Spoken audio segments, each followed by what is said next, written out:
na-allocate sa modernization lamang plus additional, it's about 56.7, no? Billion.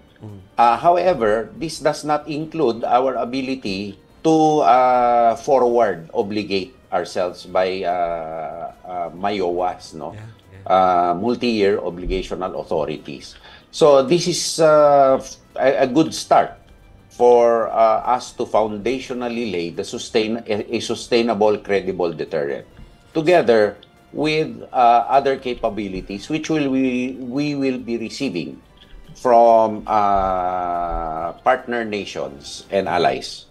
Malaki din ang budget, hindi lang sa modernization, dahil i-increasein natin ang ating operational tempo. So nakataglay dito sa budget ang increase na hindi kasama sa modernization na pag-harden ng aming mga infrastruktura.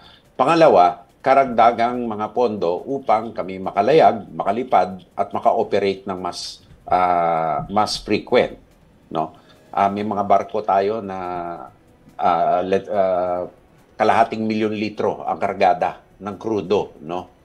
So kailangan natin ng karagdagang pondo para dito.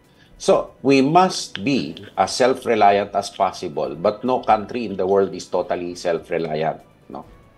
However, that is a goal and that is an aspiration, naturally, so that in the worst-case contingencies, you can stand on your own.